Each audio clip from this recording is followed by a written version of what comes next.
Hello and welcome to a major milestone video for me and my channel here. This is our 100th video! Cue, balloons and streamers and confetti.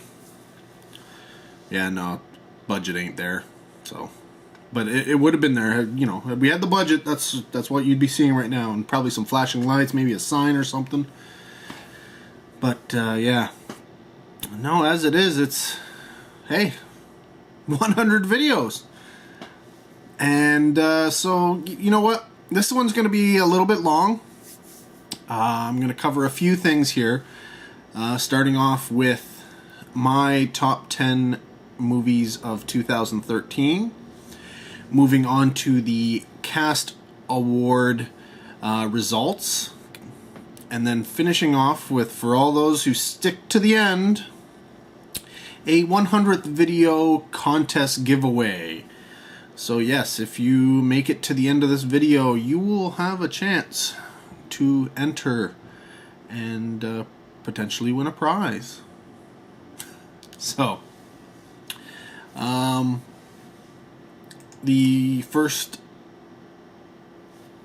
thing of business here is my top 10 movies of 2013. Now, this is actually my submission for the Cast Awards. So, these are technically the criteria for choosing movies was the film had to have played in Toronto theatrically sometime during 2013. And so, my top 10 isn't going to be quite the same as a lot of people's. I tended to concentrate more on the big blockbuster movies this year. I often do a lot of them, but I also make kind of, I will tend to gravitate towards trying to see all of the, Oscar nominated films. Or the films I think will be nominated for the Oscars, obviously. Nomination doesn't come out until well into 2014, so, or the next year. But, yeah, I was quite surprised that I had a difficult time coming up with a top 10 list. There are a few films that I knew right off the bat were going to be on it. And some of them, were, if you look at once I get to the Cast Award results, every movie that I saw off of the top 10 results is in my top 10. But I didn't see a lot of them. So, without further ado, let's get on to my top 10 of 2013 with number 10. And that's Pain and Gain. Bet you didn't see that one coming. Honestly, a lot of the back portion of the list is I probably wouldn't have made the list for one thing if I had seen other films, but they moved in and out. Some of them didn't make the top 10 initially, and then I moved a few things and thought about it, and then and they've even moved up and down in the top 10 listing themselves until I got to the final choice. And the reason why I picked Pain and Gain was it's a solid film. Like you can't really fault the technical aspects, the directing and the writing and such. It's a well-made film. Even the acting, considering who's in it, is decent. But the reason why I picked it and it ended up in my 10 slot was it was funnier than I expected.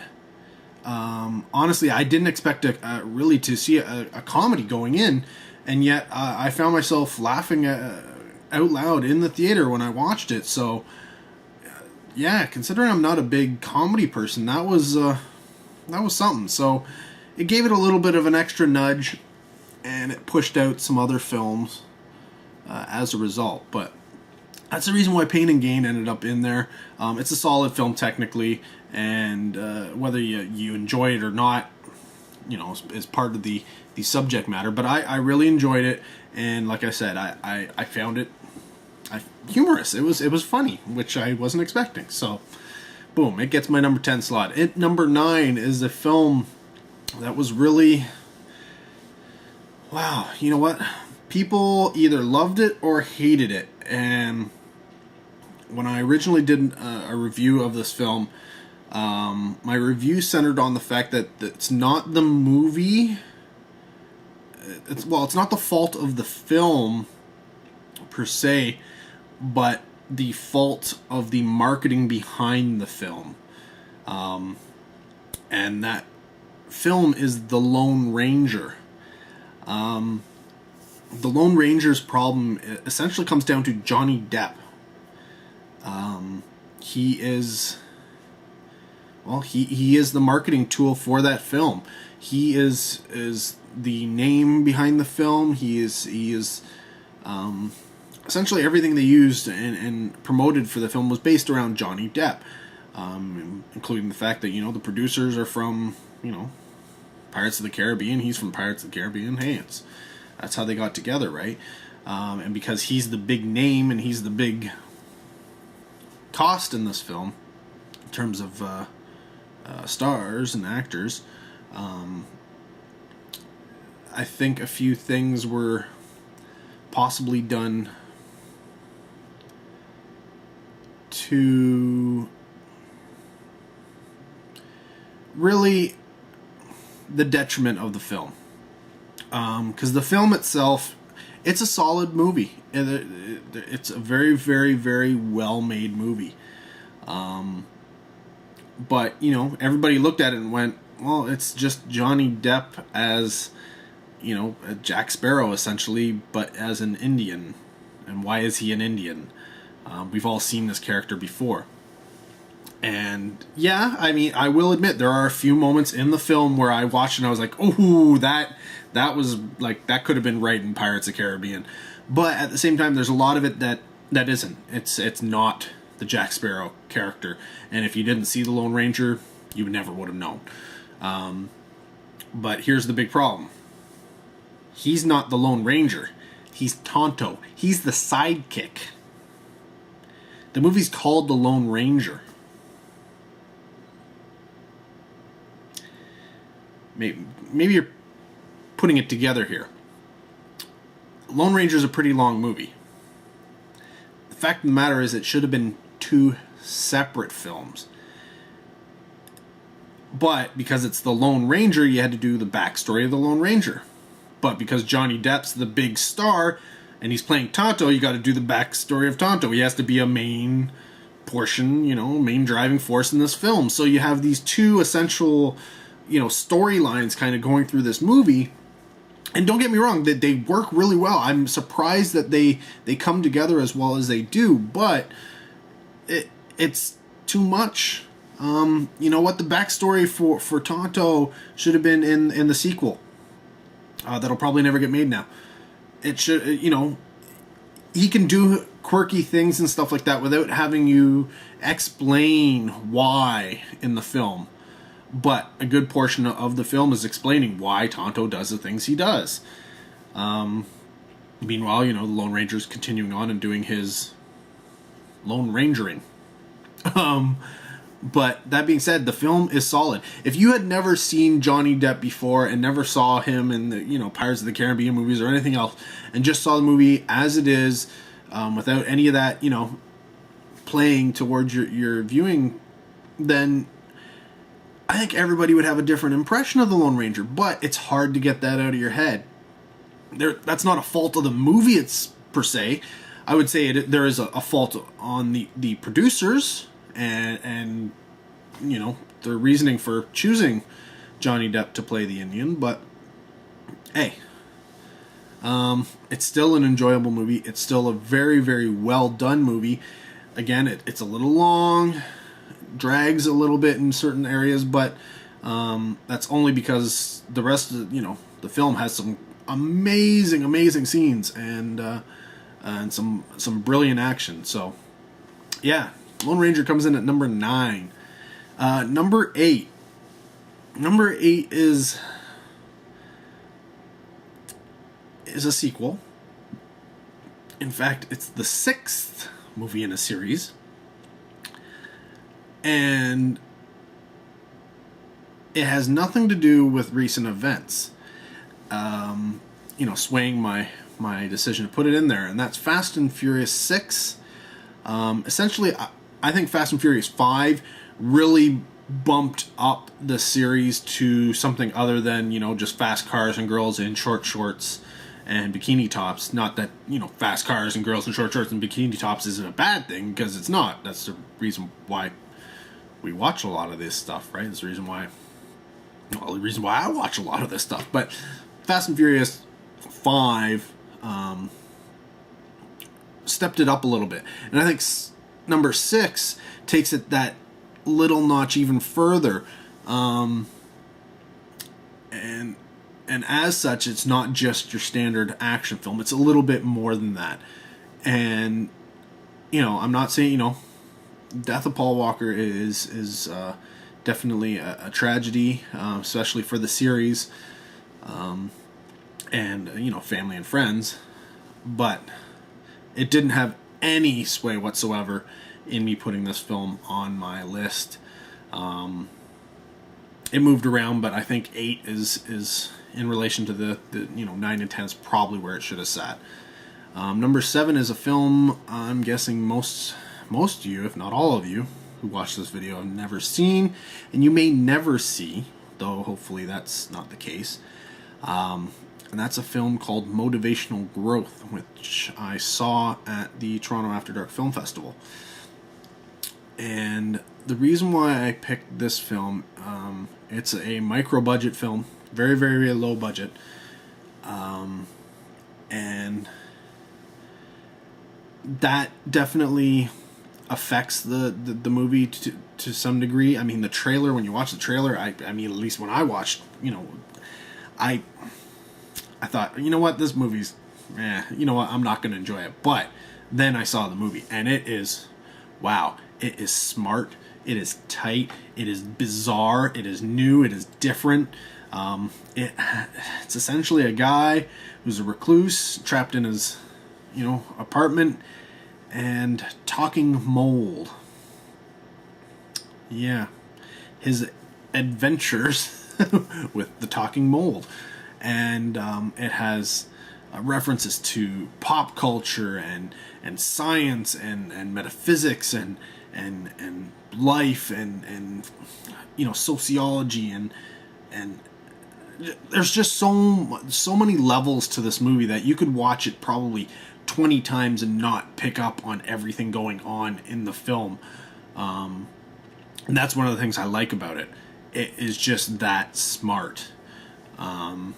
If you get a chance, and it will, there are people who will pick it up and it'll be on video, I'm sure soon, if not already.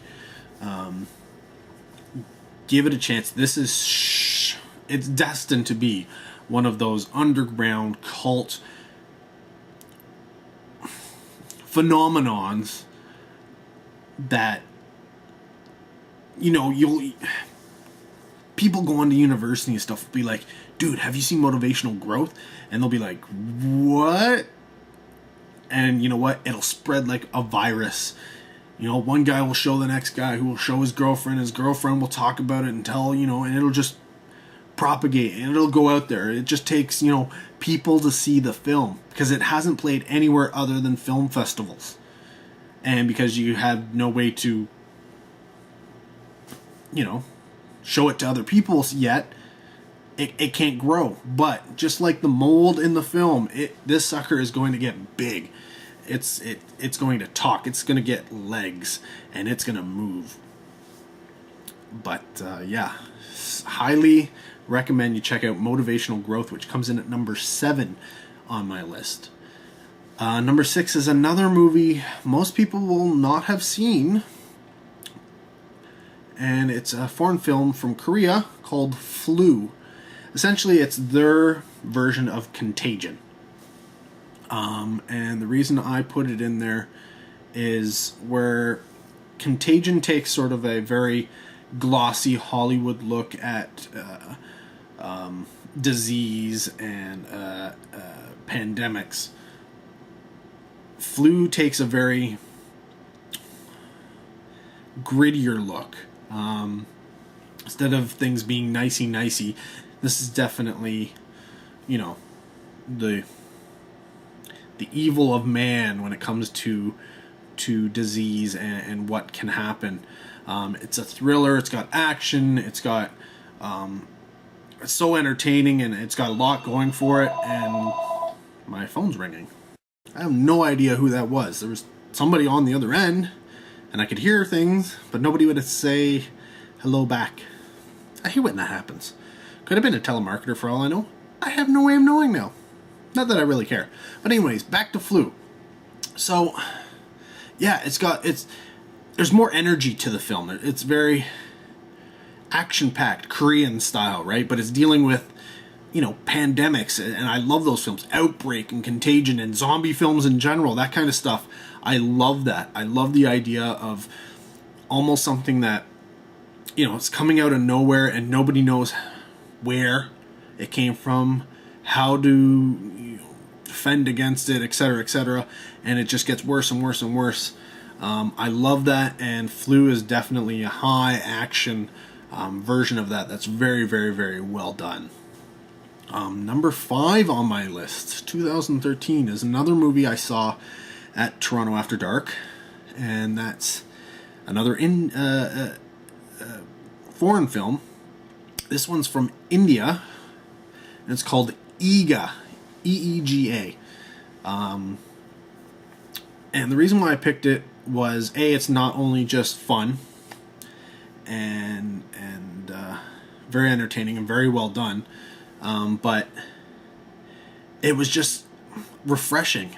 And the whole idea in this film is, if you haven't seen my Toronto After Dark video, was essentially a guy is so head over heels in love with this girl that when he dies, he's reincarnated and he remembers, he keeps his memories, and you see he comes back as a fly. Eega, I believe, translates to fly, and he remembers the people killing him, and he remembers the girl and how he felt about her. So eventually he decides that, he's going to get revenge. So it's a revenge flick from the perspective of a fly. And yes, the CG work in the film is not great, but it's good enough to get you through the movie, and everything else is fine. But it's so much fun, and it's so different and so new, that I threw it up there. Yeah, it's one of those things. You can get it on Blu-ray now from India. I believe it's a region free, and it does have English subtitles on it, so definitely worth checking out when you have the chance. Number 4, another film most of you will probably never have seen, and that's Wrong. Now, I put Wrong on the list. Now, I'll give you a little bit of backstory. The guy who made Wrong is...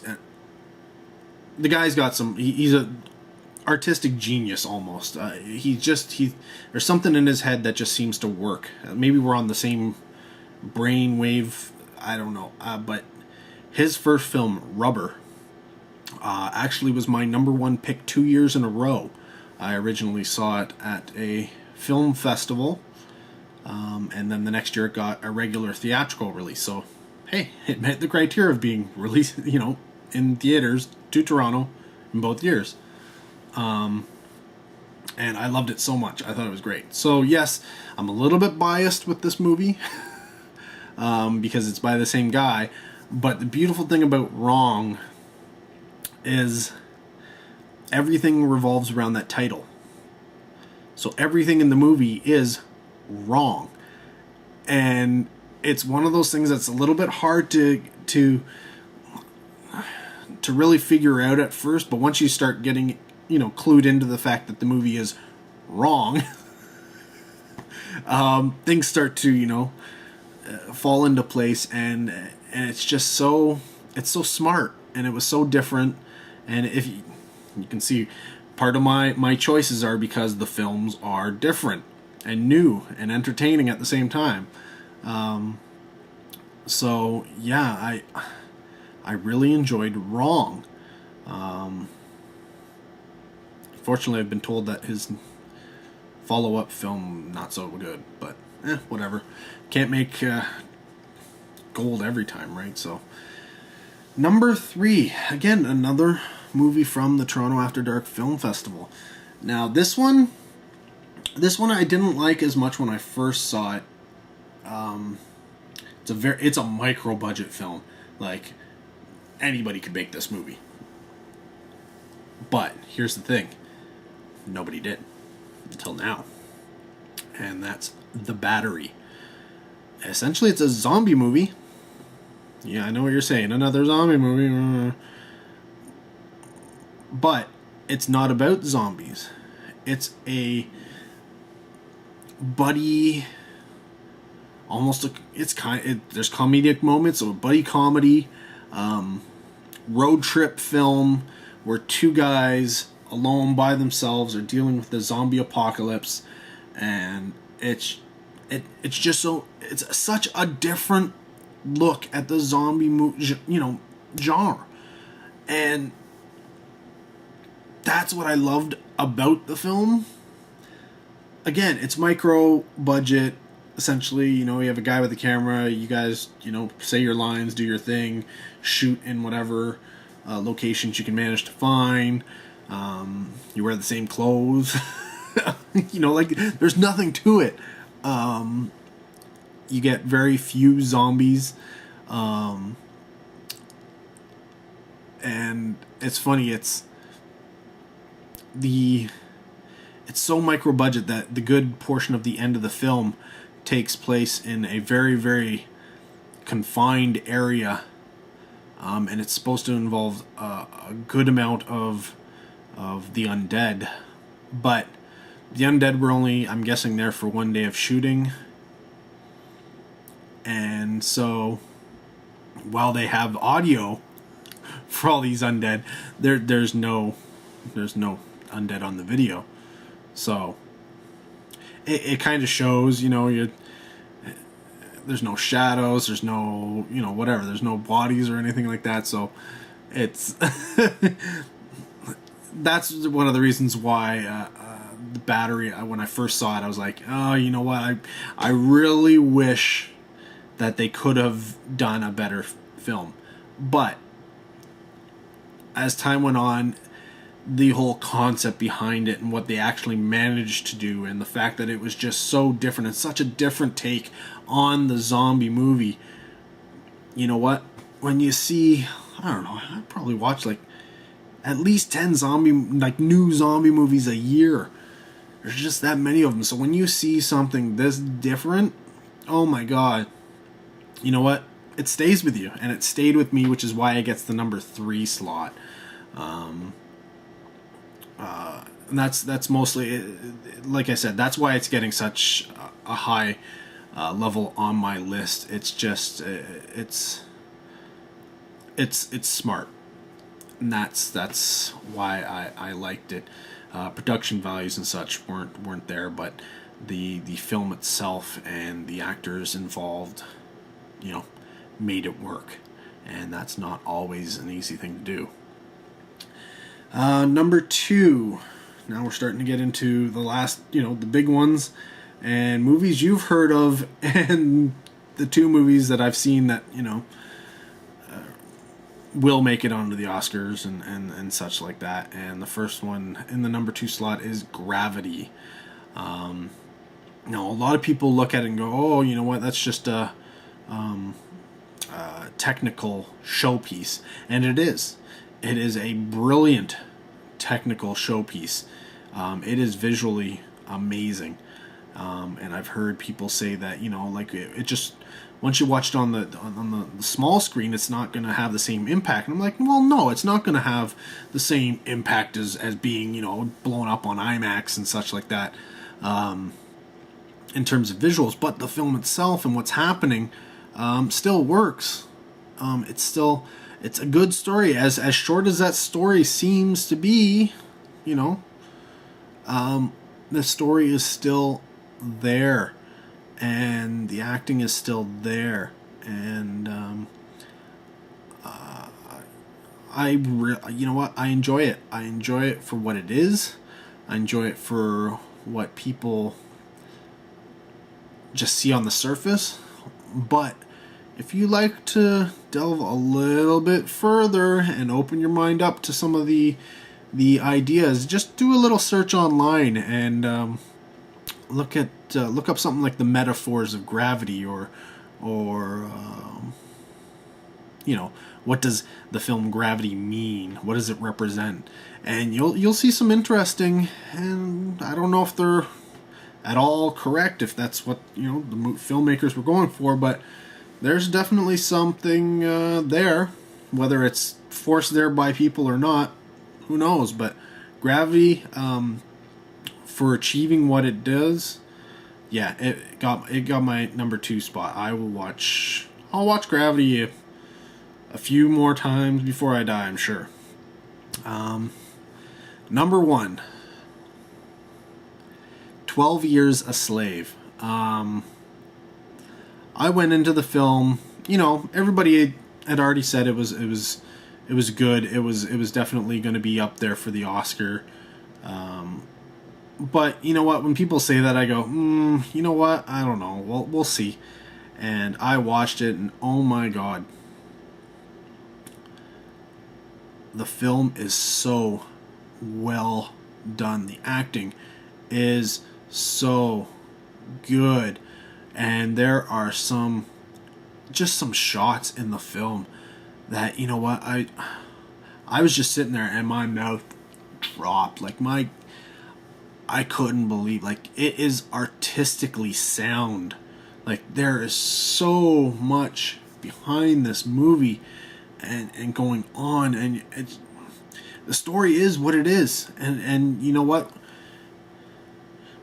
it doesn't matter what your thoughts and feelings on slavery in the United States, if we should see movies like this or not. It doesn't matter. The film is what is the film, and the film is that good. Will it win the Oscar? I don't know. I think it has a very, very, very good chance, and quite likely might win it. But yeah, it's one of those films where, you know what, as good as it is, I don't know that I'm going to add it to my collection. I don't know that I need to watch all of that torture, all of that degradation.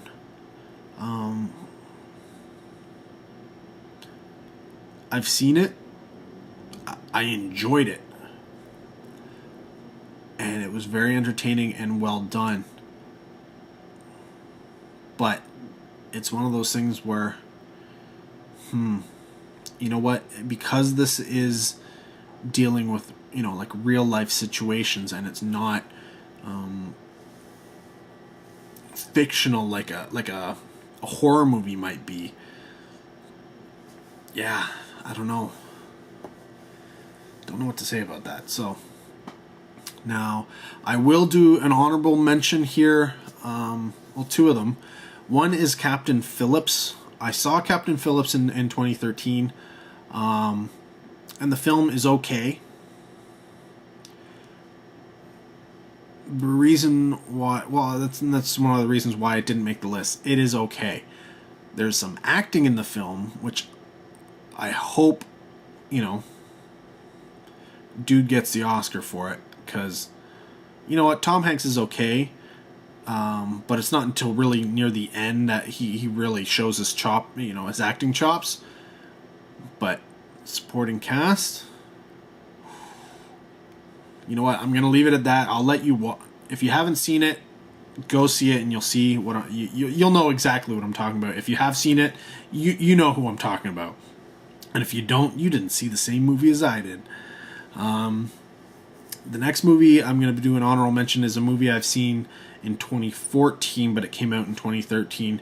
And I will admit, I probably would have put it at number 1. And that's Her. Which, wow. Like, wow. It's essentially a rom-com. And I don't know if it's... Maybe it's just that it's kind of geared towards, me as a single, almost middle-aged white male. But, oh my God, there isn't a woman in this film that I didn't want to marry. There isn't a cool thing in like, there's so much going on in this film that I was just like, wow. I mean, the set design and the costuming. Holy smokes, like, it is one of those films where I watched and I noticed the set design and the costuming, and you know what? I think it's probably going to get overlooked when it comes Oscar time. Everybody seems to look at the frilly, frou-frou stuff, historical pieces and science fiction and fantasy and those type of things, and look at people who have designed, weird things. But even if the costuming department was just picking stuff up from the secondhand store, oh my God, they managed to make the future look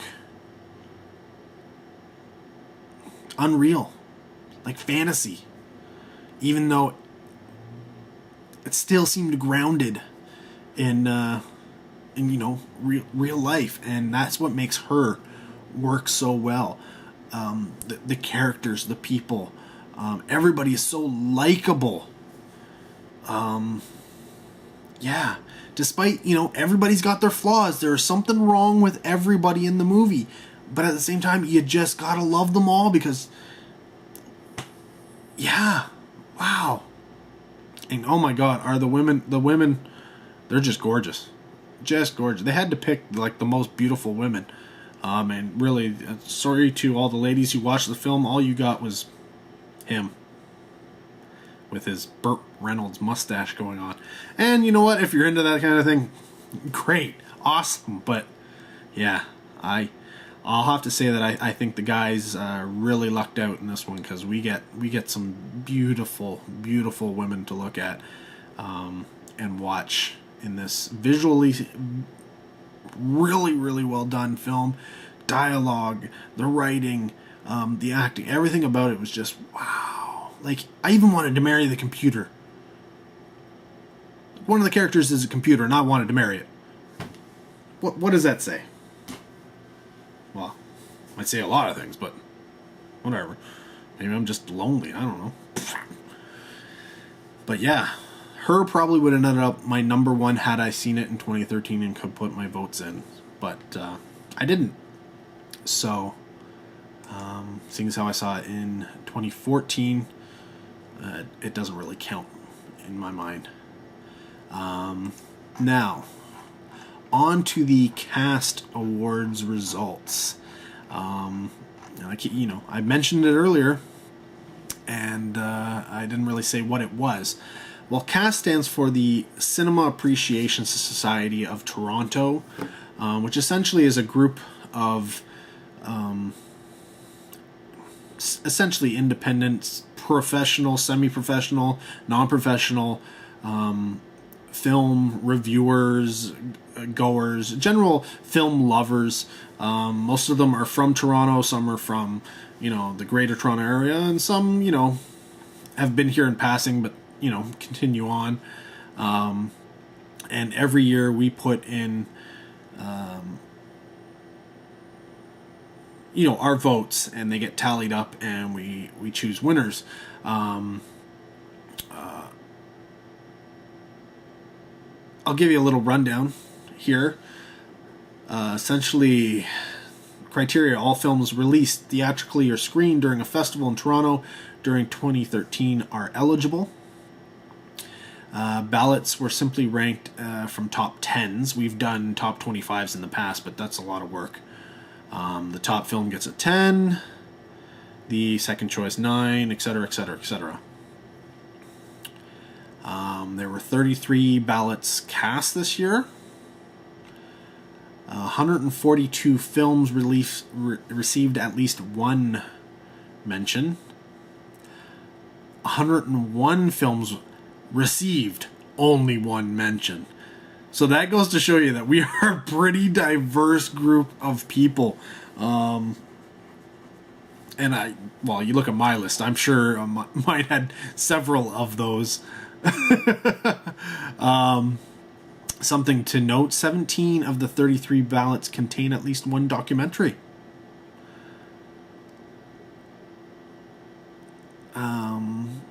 Points when it comes to ties are broken based on the number of first place votes, followed by number of times it received a vote. And so here I will you know what, let me give you the top 25, and I will tell you when we hit the main top 10. Top 25. In the 25 spot is a film called All Is Lost. In number 24 is a film called American Hustle. I think that's going to get some Oscar traction there. In number 23 is the animated film Frozen. Odd. I wasn't expecting that. Number 22 is the film Nebraska. Again, I think that's going to get some Oscar traction. In 21 is a film called Short Term 12. And number 20 is a film called Under the Skin. Number 19 is a film called Belle. Number 18 is a film that almost made my list, but squeaked out simply because, like Gravity, visually, I thought it was spectacular. Action, spectacular. But unlike Gravity, when it tried to do more story-wise and acting and dialogue, it didn't work. And that's Guillermo del Toro's Pacific Rim. Number 17, The Strange Little Cat. Number 16 is The Act of Killing. Number 15 is a film I haven't yet seen, but I really, really want to see it. And that's Spring Breakers. I have a feeling it probably would have made my list if I had seen it and knocked somebody out. Number 14, again, same type of situation. A film I really, really want to see, but I haven't seen it yet, even though it's out on video, and that's Stoker. Number 13 is a film called Museum Hours. Number 12 is The Broken Circle Breakdown. Number 11, the Blue is the Warmest Color. Now, the top 10 films of the Cast Awards. And I wouldn't be surprised if all of these got some kind of Oscar traction. Number 10, Dallas Buyers Club. I wasn't really interested in seeing it, but I'll eventually get around to it. Number 9, Upstream Color. I don't even know what that movie is. Number 8, The Wolf of Wall Street. I've been trying to see that film for a while now, but because it's so long, really the only time I can see it is on weekends, and I'm like booked up solid on weekends, so haven't been able to catch it. The one weekend day I had available, I was sick. Sucks. Number 7, Frances Ha. Haven't seen it. Don't know anything about it. Number 6, a film I have seen now, Mud. I don't put it as high as a lot of people. A lot of people, including Blu-ray Anonymous, love the movie. It bored me. I didn't find anything going on.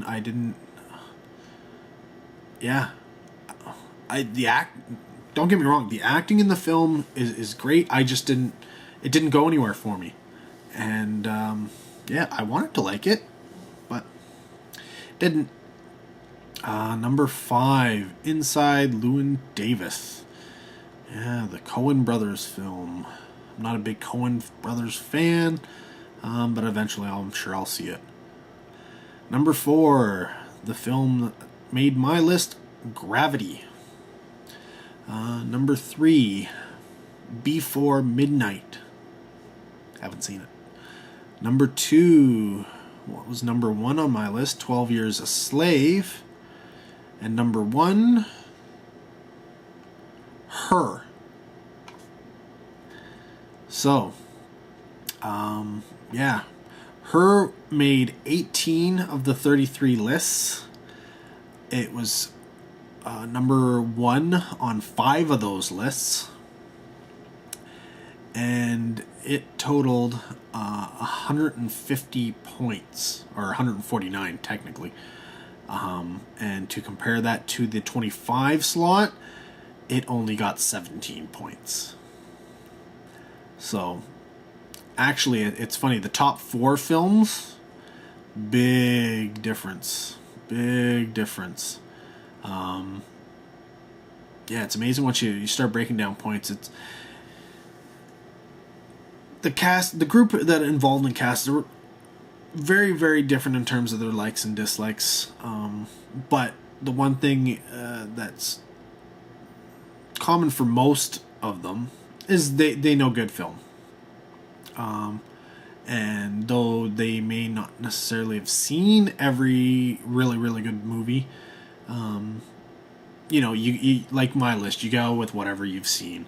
And you don't necessarily need to vote for 10 movies, but you know what? Why not, right? Like, if you've seen more than 10 movies, well, if you've seen a lot of movies, then 10 movies shouldn't be too hard to put together. So, that is the Cast Awards for 2013. The big winner is Her, which, now that I've seen it, Spike Jonze did bang on, and I totally agree with.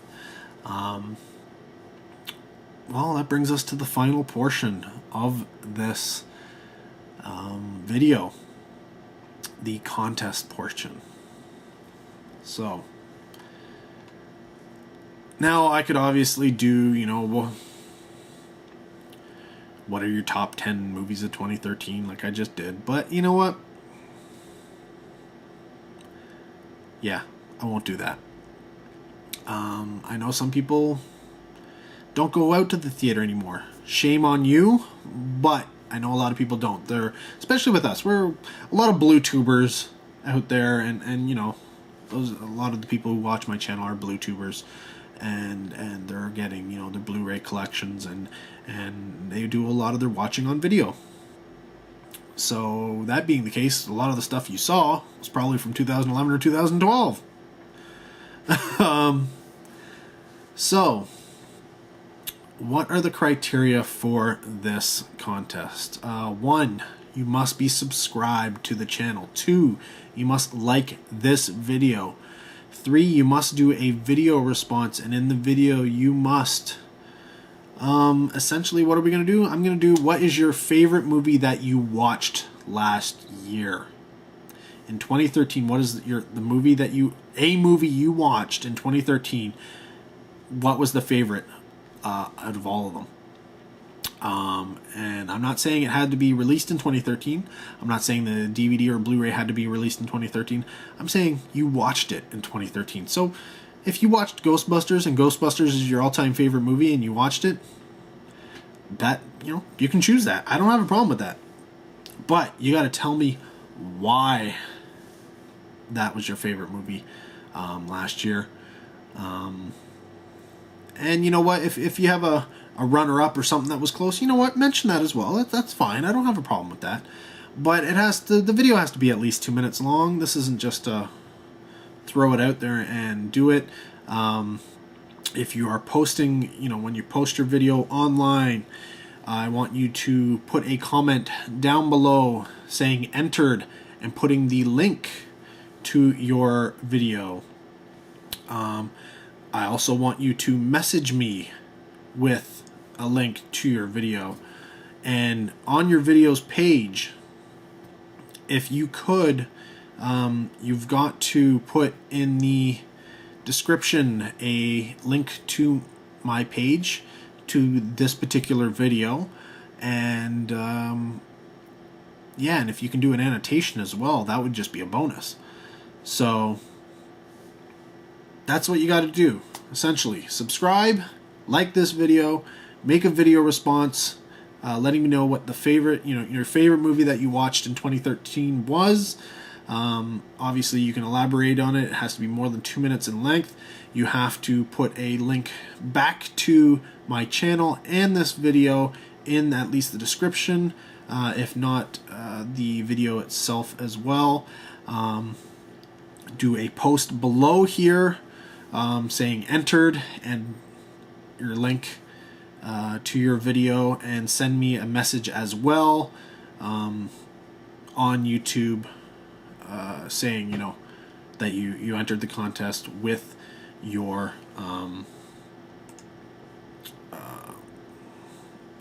link to your video. This contest will run until we'll make it the end of January. So yeah, January 31st at 11:59 Eastern Standard Time, 11:59 p.m. Eastern Standard Time. That'll be it. And come February 1st, I will start tallying up everything. I will just do a random drawing.